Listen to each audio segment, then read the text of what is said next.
She's a convenient piece on the board, Marcus. Nothing more. The deep, resonant baritone belonged to David King, a man the financial press and underworld alike had dubbed the Alpha King. Lisa stood frozen in the shadowed hallway, the heavy crystal tumblers slipping from her numb fingers to catch silently on the thick Persian rug. A cruel, rumbling laugh followed, slicing through the heavy oak doors of his study. You actually think I'd let a civilian complicate the syndicate merger? Lisa plays her part perfectly. When the ink dries, she'll be compensated and dismissed. Lisa pressed both hands over her mouth, suffocating the jagged sob clawing at her throat. 3 years of whispered secrets and promised futures reduced to a punchline in a ruthless game. She didn't scream. She just turned around. The silence in the penthouse was usually a luxury, a soundproofed fortress suspended 60 floors above the manic pulse of the city. Tonight, it felt like the suffocating vacuum of a tomb. Lisa moved down the long, art-lined corridor with the careful measured steps of a ghost. She couldn't feel her legs. She couldn't feel the chilled hardwood seeping through her silk stockings. All she could hear was the phantom echo of that dark, amused laugh rattling inside her skull. Compensated and dismissed, she pushed open the heavy mahogany door to the master suite, slipping inside and pressing her back against the wood. The room was bathed in the pale, icy glow of the city skyline pouring through the floor-to-ceiling windows. For 3 years, this room had been her sanctuary. David had built an empire on ruthlessness, earning his alpha moniker by tearing down rival corporations and swallowing their assets whole. But with her, he had been a quiet storm of fierce protection and gentle hands. Or so she had believed. Her eyes drifted to the walk-in closet, a sprawling space larger than her first 3 apartments combined. Rows of designer gowns, pristine tailored coats, and shelves of leather heels stared back at her. Every single item had been curated, purchased, and gifted by David. It was a wardrobe designed for a queen. Lisa walked slowly toward the vanity. Resting on the marble surface was a velvet box containing the diamond tennis bracelet he had clasped around her wrist just 2 nights ago. "To anchor you to me," he had whispered against her neck. Her fingers trembled as she reached for the clasp on her wrist. The metal felt heavy, sudden, and foreign. It took 3 attempts with shaking hands to undo the intricate lock. The diamonds caught the city light as the bracelet slipped off, landing on the marble with a sickeningly sharp clink. Next went the pearl earrings. Then the platinum watch. She wasn't a queen. She was a prop. A calculated asset meant to project stability while he finalized the most dangerous merger in his company's history. Lisa stripped off the emerald silk dress, a piece David had specifically requested she wear to dinner tonight. It pooled at her feet like liquid glass. She stepped over it, moving toward the very back of the closet, past the racks of cashmere. Tucked away in a dark corner was a small, battered duffel bag she had brought with her on the day she moved in. Inside it lay a pair of faded denim jeans, a worn gray oversized sweater, and scuffed leather boots. The clothes she had worn the day David King walked into the quiet, failing bookstore where she used to work, ordering a black coffee and staring at her as if she were the only thing in the room. She pulled the rough denim over her legs. The fabric was stiff, lacking the soft give of the tailored clothes she had grown accustomed to. But it grounded her. It felt like reality. She pulled the sweater over her head, the wool scratching against her collarbones. There was no frantic packing, no dramatic throwing of items into a suitcase. To take anything he had given her would be to accept his compensation. She would not be paid off. She walked over to the nightstand, picking up her sleek, top-of-the-line smartphone. She held the power button down until the screen went black, then placed it deliberately in the center of the crisp, white pillows on her side of the bed. Beside it, she placed her heavy ring of keys, the master key to the penthouse, the key to the private elevator, the fob to the armored SUV.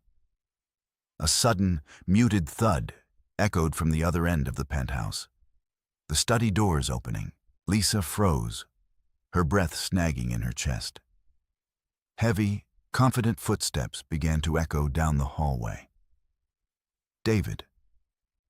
The rhythmic strike of his leather shoes against the floorboards was a sound she usually anticipated with a warm flutter in her stomach. Now, it sounded like the steady beat of an executioner's drum. She had minutes, maybe seconds, before he entered the bedroom. She backed into the shadows of the closet, pulling the louvered door nearly shut, leaving only a sliver of space to watch. The bedroom door clicked open. David's towering frame filled the threshold, silhouetted by the dim hallway lights. He loosened his silk tie with one hand, his broad shoulders rolling to release the tension of the evening's meeting. He smelled faintly of expensive scotch and the heavy, metallic tang of the city air. "Lisa?" His voice was a low rumble, devoid of the sharp cruelty she had heard in the study just 20 minutes prior. It was soft, searching, deceptive. She held her breath in the dark, pressing a hand flat against her chest as if the sheer force of his presence might make her heart beat loud enough to give her away. He walked further into the room, tossing his suit jacket over an armchair. He didn't turn on the overhead lights, navigating the space with the ease of a predator in its own den. He moved to the bathroom, leaving the door ajar. The sound of running water filled the suite. Lisa knew this routine. He would wash his face, brush his teeth, and then check his secure tablet one last time before coming to bed. She had a 5-minute window. Slipping out of the closet, Lisa moved with absolute silence. She didn't head for the main door. David would see her from the bathroom mirror. Instead, she moved toward the private terrace. The floor-to-ceiling glass doors were thick, but she had oiled the tracks herself months ago when the squeaking had interrupted her morning reading. She slid the glass open a fraction, the biting November wind instantly lashing across her face, stinging her cheeks. She slipped through the gap, closing it silently behind her. The terrace wrapped around the eastern side of the penthouse, leading to an emergency fire stairwell that David's head of security, Vance, had insisted on installing. The wind howled, tearing through her thin wool sweater. She had no coat. She had left her designer trenches in the closet. The cold was shocking, a violent physical reminder that the insulated, artificial world she had lived in was already gone. Lisa reached the heavy steel emergency door. It was alarmed, hooked directly into the building's central security grid. But Lisa remembered a passing complaint David had made weeks ago.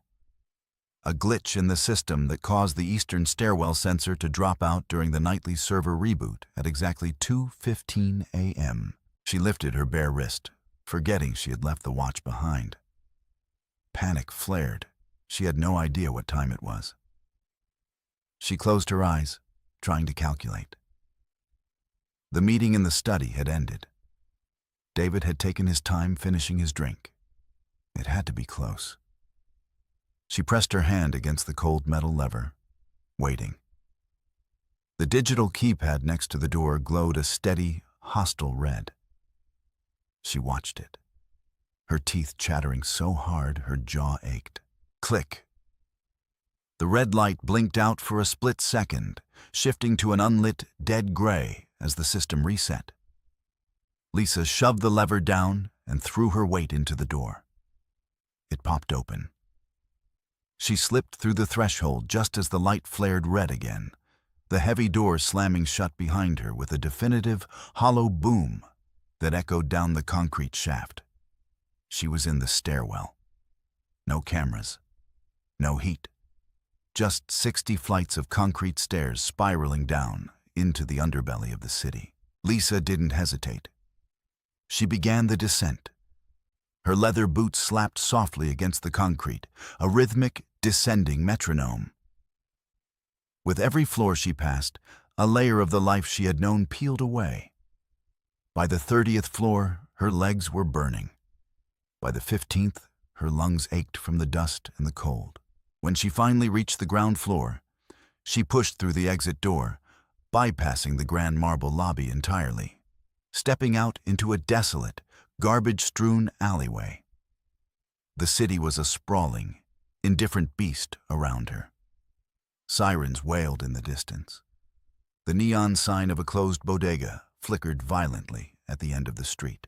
Lisa reached into the pocket of her jeans, her fingers brushing against a tightly folded wad of cash.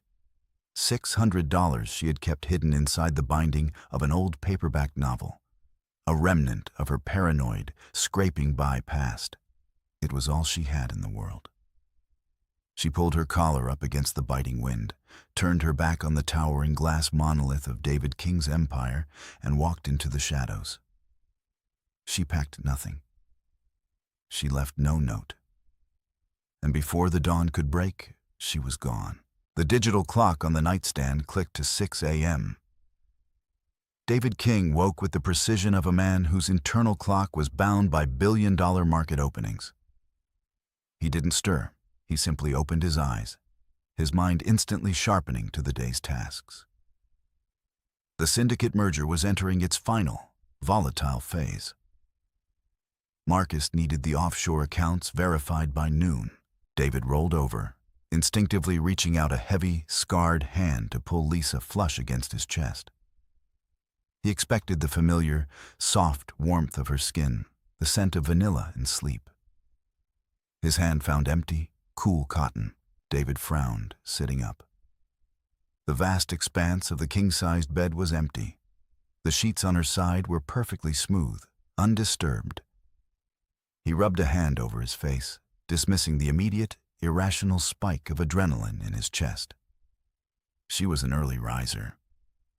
She was likely in the kitchen, brewing that terrible, overly sweet tea she preferred over his imported coffee, or perhaps reading in the solarium. He threw his legs over the side of the bed, the cold floorboards bracing his bare feet. He stood, his gaze sweeping the room. That was when he saw it. Sitting dead center on her pillow was her phone.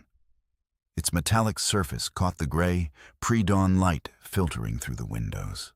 Next to it, glinting with a cold finality, were her keys. David froze. A sudden, sharp ringing began in his ears. He crossed the room in 3 long strides, picking up the phone. It was completely powered down. He stared at the keys. Lisa never went anywhere without her keys. She was obsessively careful about locking up, a habit from her days living in a rougher part of the city. "Lisa!" His voice boomed through the master suite, entirely different from the soft tone of the night before. This was the voice that commanded boardrooms, the voice that made rival executives sweat. Silence answered him. He pivoted, striding out of the bedroom and moving methodically through the penthouse. The kitchen was dark. The espresso machine was cold. The solarium was empty, her favorite reading chair vacant. The massive, cavernous living area offered nothing but the ticking of the grandfather clock. A cold dread, sharp and foreign, began to uncoil in his stomach. He marched back to the master bedroom, pulling open the doors to the walk-in closet. Everything was perfect. Her dresses were meticulously aligned. Her shoes were paired. But as his dark eyes swept the space, he noticed the subtle, glaring absences. The worn spot on the floor where her old, battered duffel bag usually sat was empty. He turned to the vanity. The velvet box sat open. The diamond tennis bracelet, the pearl earrings, the platinum watch, hundreds of thousands of dollars in jewelry he had draped over her, lay discarded on the marble like cheap plastic toys. She left. The realization hit him like a physical blow to the sternum. He gripped the edge of the vanity, the veins in his forearms bulging against his skin. She hadn't just left. She had erased herself. She took nothing of his. She took only what she had brought with her. David snatched the phone off the nightstand and powered it on. He bypassed the lock screen. He had always known her passcode, and opened her messages. Nothing. No angry text.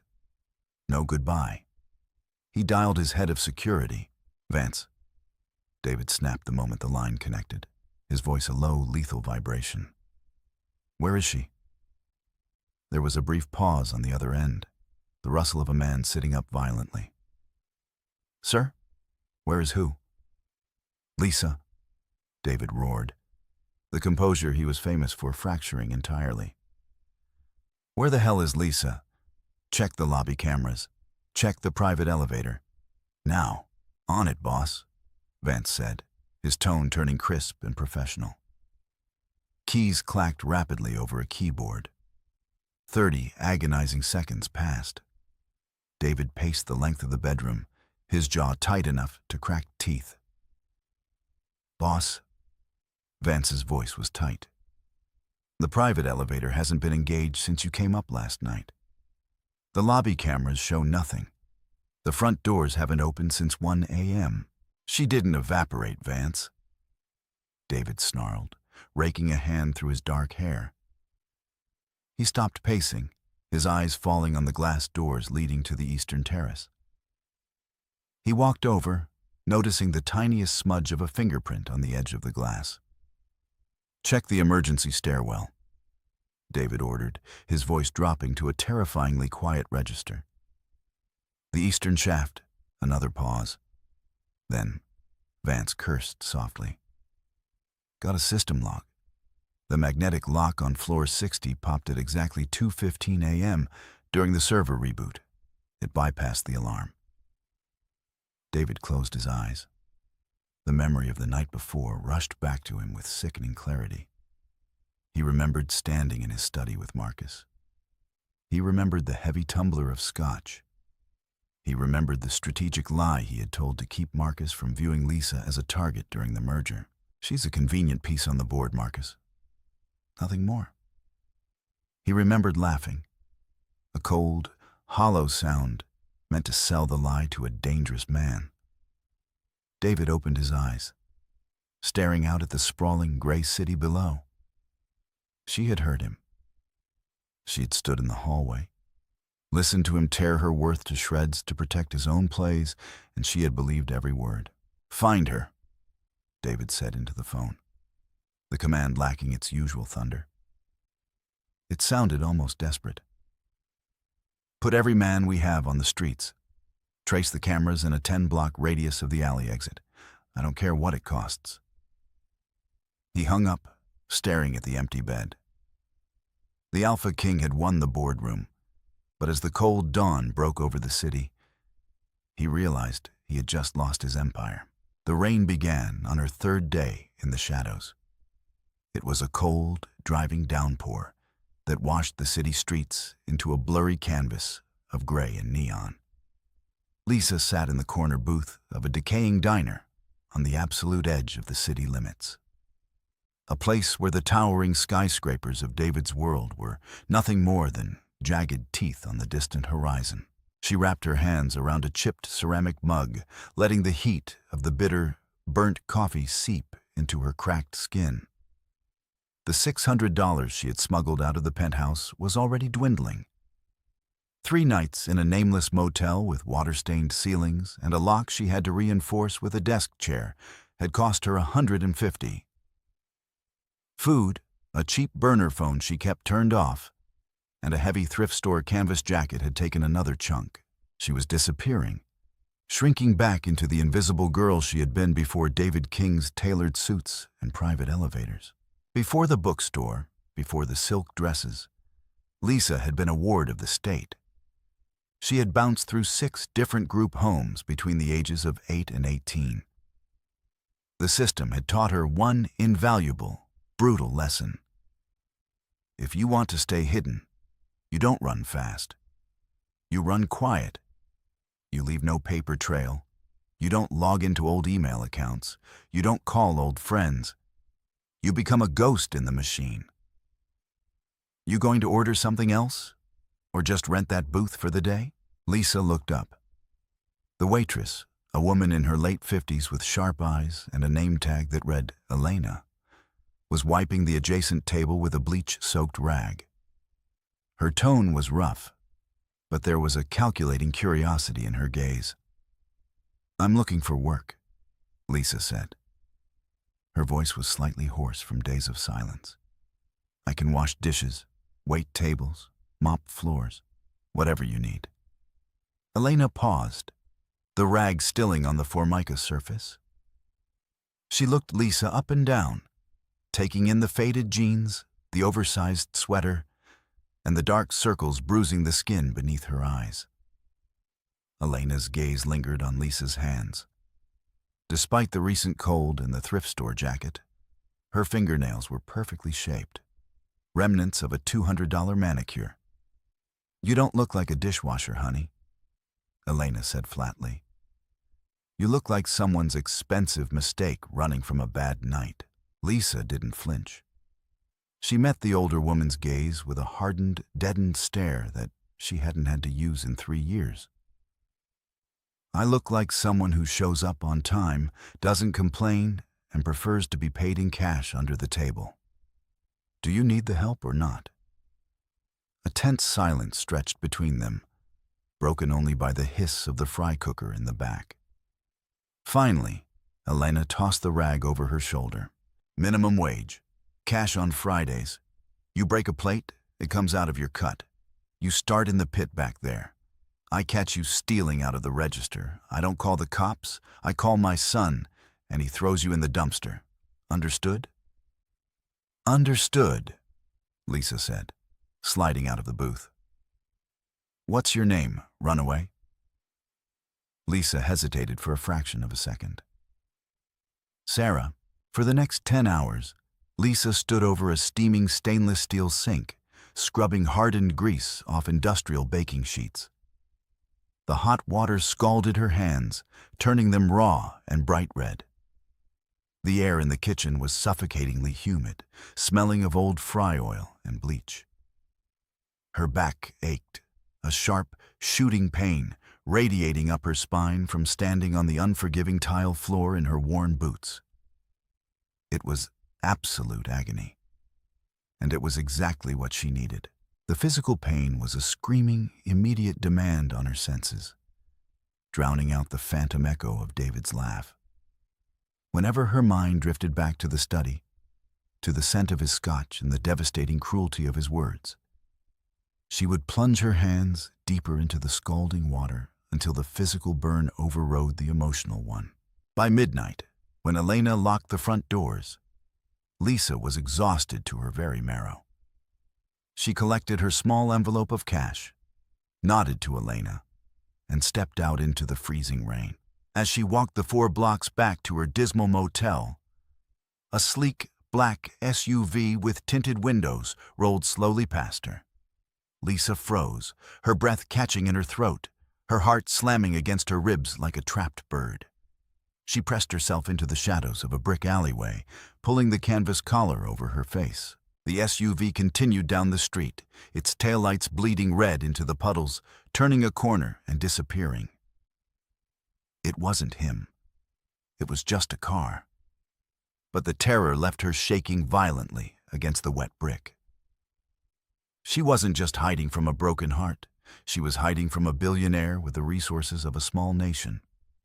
She was playing a very dangerous game of hide-and-seek with the devil. And she knew she couldn't outrun him forever. 60 floors up, the air in the boardroom of King Enterprises was suffocatingly thin, thick with the scent of fear and expensive cologne. David King sat at the head of the long obsidian table, his posture immaculately straight, his tailored charcoal suit unwrinkled. To the casual observer, he was the picture of terrifying control. But to anyone who looked closely, to his head of security, Vance, who stood silently by the door, the Alpha King was fraying at the edges. His eyes were hollow, rimmed with the deep purple bruising of a man who hadn't slept in 96 hours. The knuckles of his right hand, resting flat on the table, were white. Across from him sat Marcus, the head of the rival syndicate.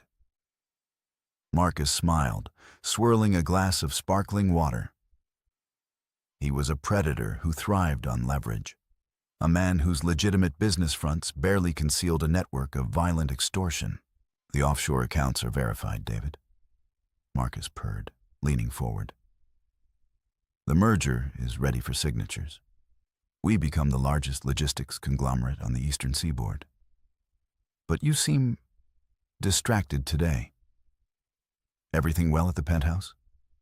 Where is the lovely Lisa?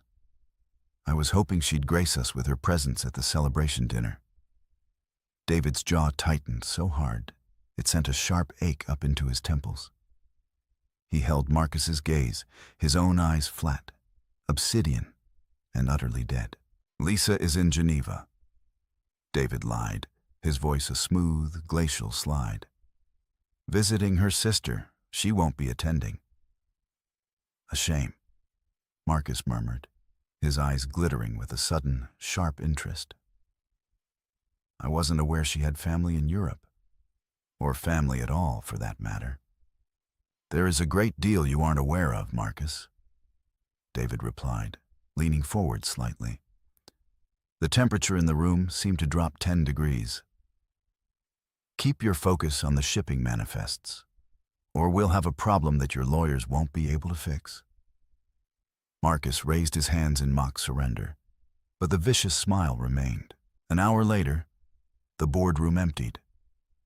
David remained at the table, staring blindly at the leather portfolio in front of him. The heavy wooden doors clicked shut, leaving him alone with Vance. "Report," David commanded, the word cracking slightly. Vance stepped forward, dropping a thick file onto the table. "Nothing, sir. It's like she ceased to exist. No credit card pings, no ATM withdrawals.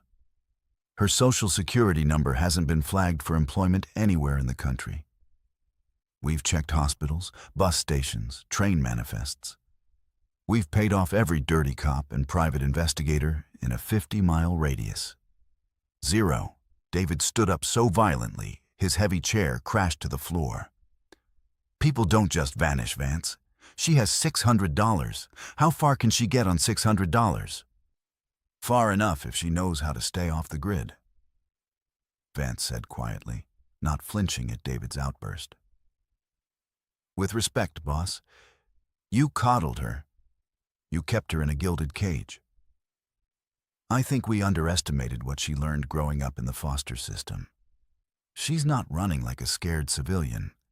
She's evading like a professional." David placed his hands on the table, bowing his head as a wave of absolute, crippling nausea washed over him. He had been so arrogant. He had thought he was her savior, pulling her out of her struggling life into his world of endless luxury. He hadn't realized that the survival instincts forged in her youth had never died. They had merely gone dormant. He closed his eyes, the memory of her in the study returning to haunt him. She's a convenient piece on the board, Marcus. Nothing more. He had said it to protect her. Marcus had been digging into Lisa's background, looking for a pressure point, a weakness he could exploit to gain the upper hand in the merger. David had known that if Marcus believed Lisa was beloved, she would become a target, a kidnapping risk, leverage. So, David had played the role of the cold, unfeeling sociopath. He had laughed at her expense to convince a monster that she meant nothing to him. He had saved her life, and in doing so, he had destroyed her soul.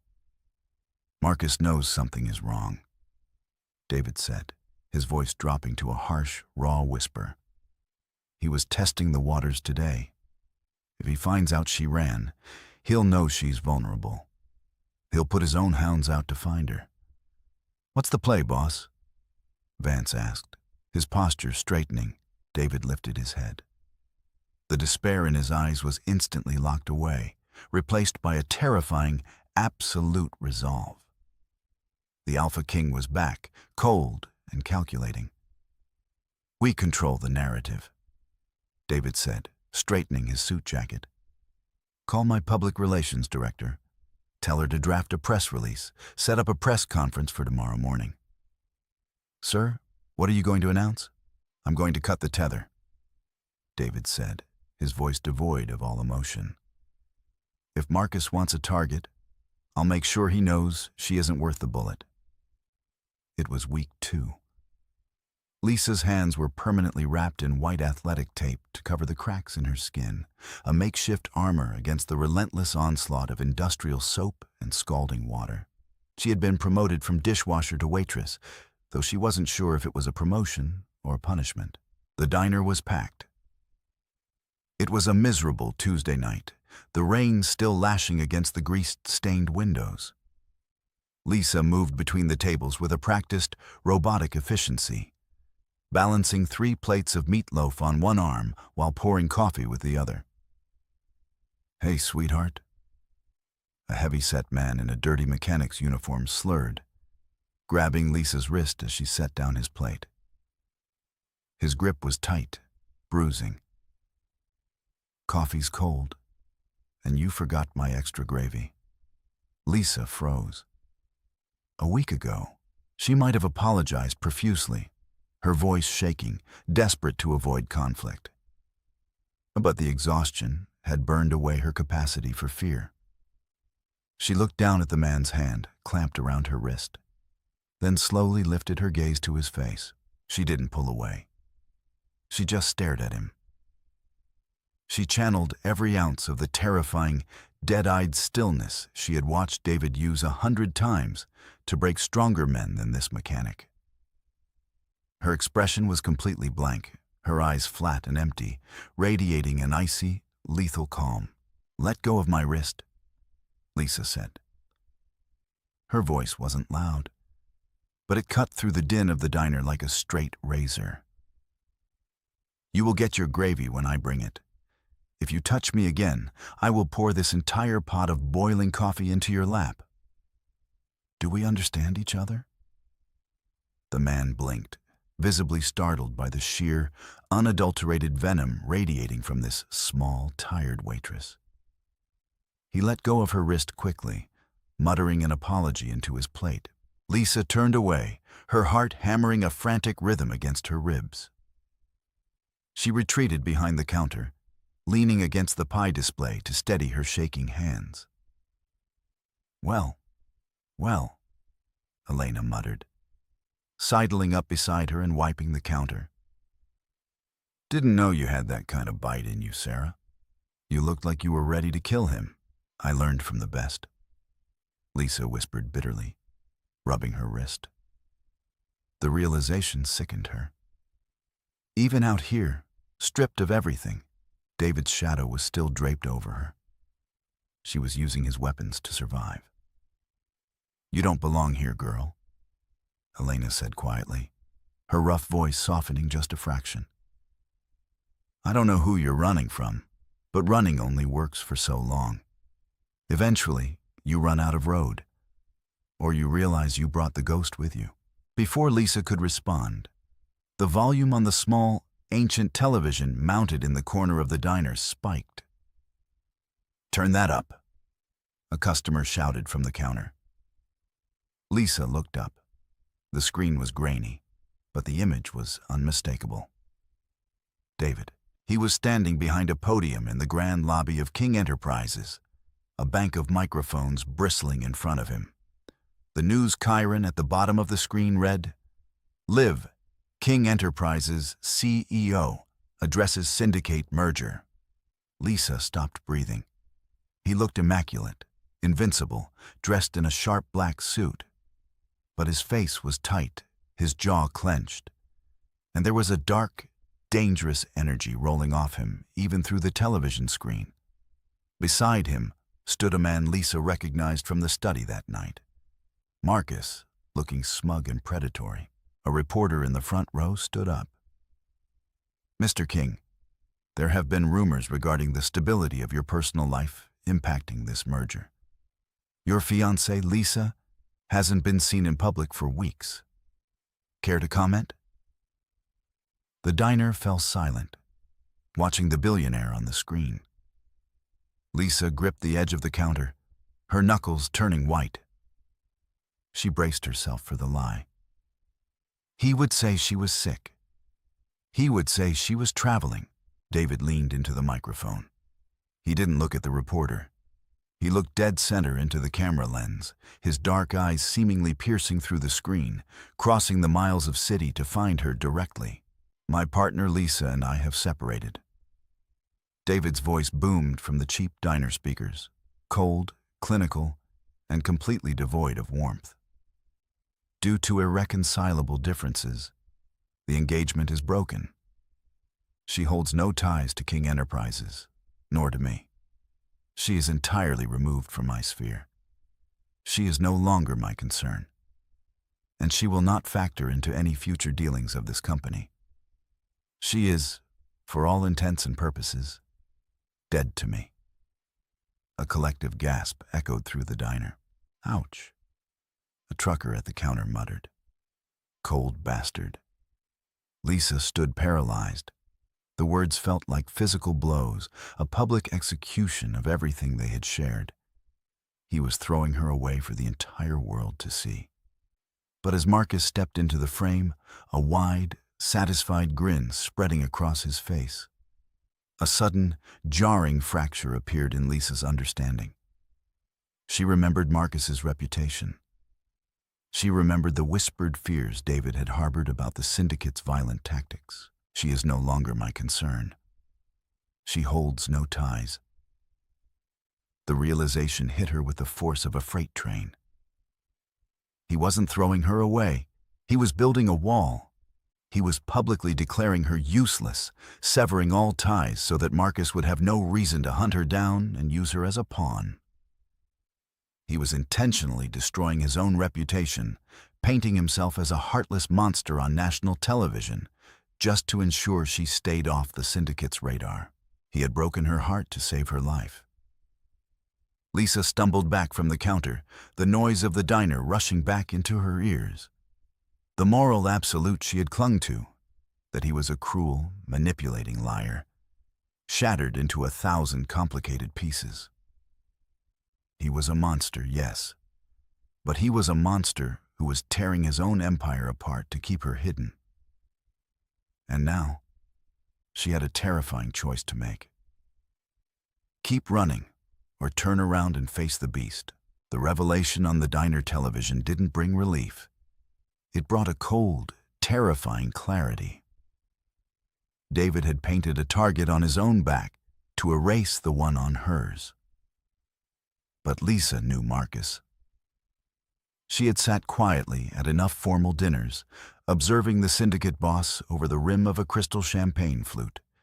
Marcus didn't believe in coincidences, and he certainly didn't believe in sudden, clean breaks. 3 days after the press conference, Lisa's instincts were proven violently correct. It was a slow Thursday afternoon. The diner smelled of stale grease and pine cleaner. Lisa was in the back, hauling a sleeve of paper cups from the storage closet, when the bell above the front door chimed.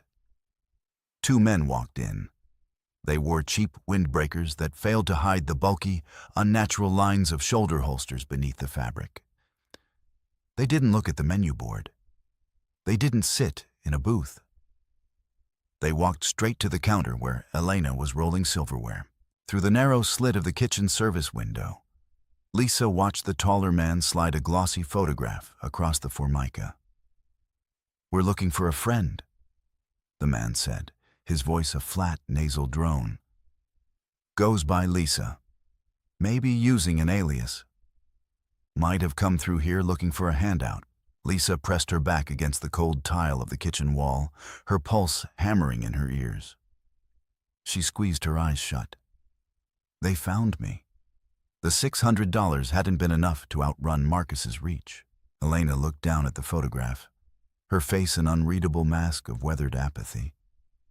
She picked at a piece of lint on her apron, taking her time. "Lot of girls come through here looking for a handout, buddy," she rasped. "None of them look like they belong in a magazine. If she was here, I'd remember." "Look closer," the second man urged. leaning into Elena's space, crowding her. "There's a $5,000 finder's fee for a verified location. Cash." Elena didn't blink. She reached under the counter, producing a heavy, cast-iron skillet, and dropped it onto the counter with a deafening clang. "I said, I haven't seen her. Now, you boys gonna order some pie, or are you gonna stop blocking my paying customers?" The men stared at the skillet, then at Elena's unwavering glare. The taller one snatched the photo back. "If she shows up, you call this number." He dropped a business card on the counter. They turned and walked out into the gray afternoon. Lisa let out a ragged breath, sliding down the wall into a crouch. She had 30 seconds. Elena walked briskly into the back kitchen, grabbing Lisa by the shoulder and hauling her to her feet. "Back door, now," the older woman ordered, her voice low and sharp. She shoved a wad of crumpled bills into Lisa's taped hands, her pay for the week, plus whatever Elena had in her own pockets. "They're gonna canvass the motels next. You can't go back to your room." "Elena, they might come back for you. I've handled worse than 2 cheap thugs in bad coats," Elena snapped, pushing Lisa toward the rusted steel exit. "You're a good worker, Sarah, but you bring too much weather with you. Run." Lisa burst out the back door into the alley, the damp chill of the city immediately biting through her sweater. She didn't look back. She ran with a frantic, desperate energy, weaving through dumpsters and chain-link fences, putting as many blocks between herself and the diner as her burning lungs would allow. She couldn't keep doing this. Running blindly was getting innocent people like Elena involved.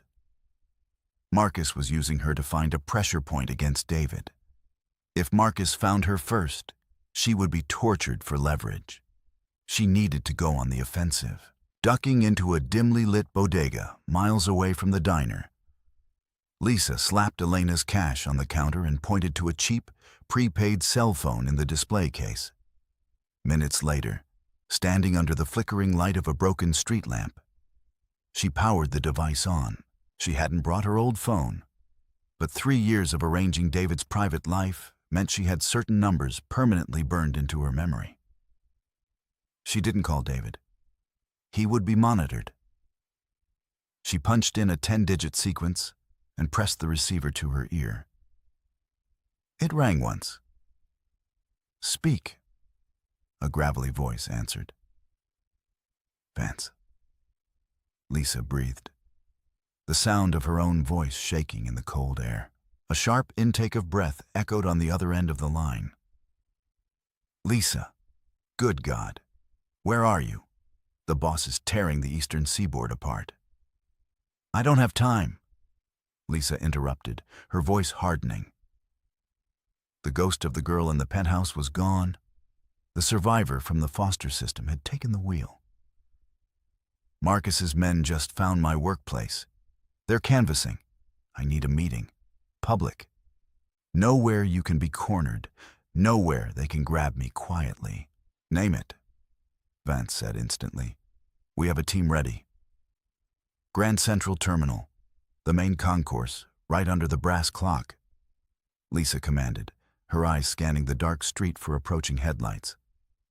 "1 hour. Tell David if he brings a trailing detail, I'll vanish into the subway tunnels and he will never see me again. Just him and you." She hung up, snapping the cheap phone in half and dropping the pieces down a storm drain. The game of hide-and-seek was over. It was time to step into the light. Grand Central Terminal was a soaring cathedral of transit, echoing with the chaotic, overlapping symphony of thousands of rushing commuters. The sheer volume of humanity was a shield. You couldn't fire a weapon here without causing a mass panic.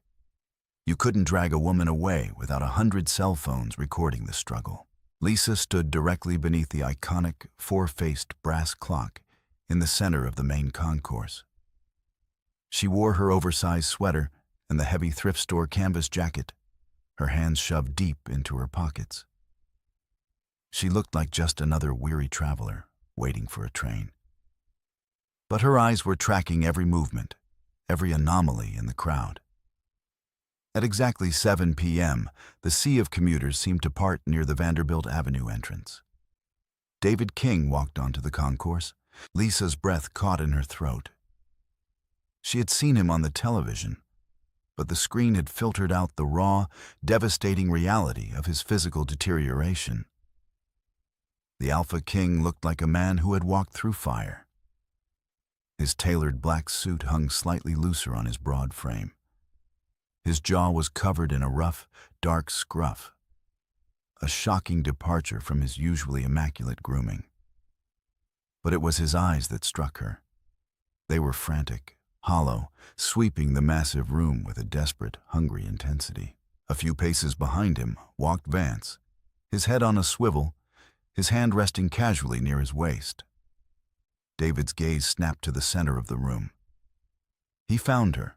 The distance between them vanished in a matter of seconds. He strode across the marble floor, stopping a mere 2 feet away. He looked down at her, taking in the faded jeans, the oversized jacket, the raw, taped skin on her hands. A look of absolute, shattering agony crossed his features. He reached out, his large hands trembling as if he wanted to pull her into his chest and never let her go. Lisa took a deliberate, measured half-step backward. David's hands dropped to his sides. The rejection clearly gutted him, but he nodded, accepting the boundary. "You look—" David started, his deep voice thick with an emotion she had never heard him use. "Lisa, you're bleeding." He stared at the athletic tape on her fingers. "I've been washing dishes, David. It pays the rent," she said, her voice terrifyingly steady. Or it did, until Marcus's thugs showed up asking questions an hour ago. David's expression instantly morphed from heartbreak to lethal cold rage. "Did they touch you?" "No. But they're closing the net. I saw the press conference, David. I know what you did." David looked away, the muscles in his jaw ticking violently. "I needed him to think you were worthless to me. It was the only way to ensure he wouldn't use you as leverage. When you left, when I realized you heard what I said in the study, it broke me, Lisa. I lied to Marcus to keep you safe, and in doing so I drove you right into the cold. Why the lie at all?" Lisa demanded, the anger finally bleeding through her composed facade. The noise of the terminal blurred into white noise around them. "For a merger? You tore my heart out for a logistics conglomerate?" "It's not a merger," David snapped back, keeping his voice low but fierce. He leaned in, the familiar scent of his cologne mixing with the smell of ozone and rain. "It's a federal sting, Lisa. King Enterprises has been working with the DOJ for 8 months. Marcus uses his shipping lanes to traffic weapons. The merger was a Trojan horse to get access to his encrypted offshore ledgers. But the man is paranoid. He needed to believe I was as ruthless and soulless as he is to sign the final transfer of power." Lisa stared at him, the pieces violently clicking into place. The late-night meetings, the sudden, extreme security measures Vance had implemented months ago. The cold, unfeeling persona David had adopted around Marcus. "I couldn't tell you," David whispered, his eyes pleading with her. "If you knew, and Marcus caught you, you couldn't have hidden the truth. Your ignorance was your armor. I was supposed to sign the final papers tomorrow, and then it would all be over." Before Lisa could process the magnitude of the revelation, Vance stepped up beside David, his body tense. "Boss," Vance muttered, his eyes tracking the eastern balcony overlooking the concourse. "We have a problem. The perimeter just got breached." Lisa followed Vance's gaze. Standing near the marble balustrade of the Apple Store balcony were the 2 men from the diner. They weren't looking at the crowd. They were looking dead at Lisa. And they were speaking into their wrists. "They followed me," Lisa breathed, a spike of cold terror piercing her chest. "No," David said, his voice dropping into a register of absolute, terrifying calm. He stepped smoothly in front of Lisa, using his broad shoulders to physically shield her from the balcony's view. "They followed the digital ping Vance sent to my phone when you called. I used myself as bait to draw them out." David reached into his suit jacket, not pulling a weapon, but a sleek, encrypted satellite phone. He pressed a single button and held it to his ear. "The signatures?" David asked the person on the other end. He paused. A slow, dangerous smile curved his lips. "Good. Spring the trap." The atmosphere in the terminal shifted with the speed of a thunderclap. The two men on the balcony turned to head toward the stairs, reaching inside their windbreakers. But before they could take 3 steps, a half-dozen commuters, men and women in business suits, tourists in hoodies, a janitor pushing a mop bucket, suddenly moved with synchronized, explosive precision. Glints of silver badges flashed in the harsh terminal light. "Federal agents, drop your weapons. Hands on the railing now!" The shouting echoed through the cavernous space.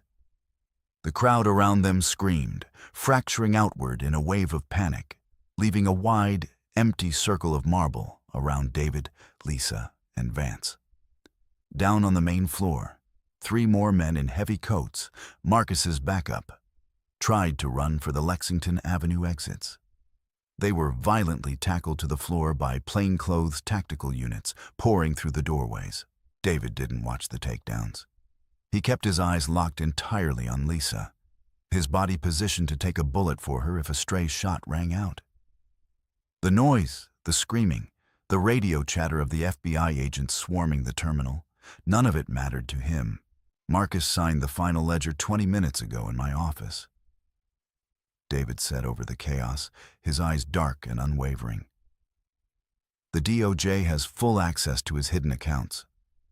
The FBI is raiding his compound right now. It's over, Lisa. His entire syndicate is being dismantled. He can never touch you again." Lisa stood still, the adrenaline shaking her limbs.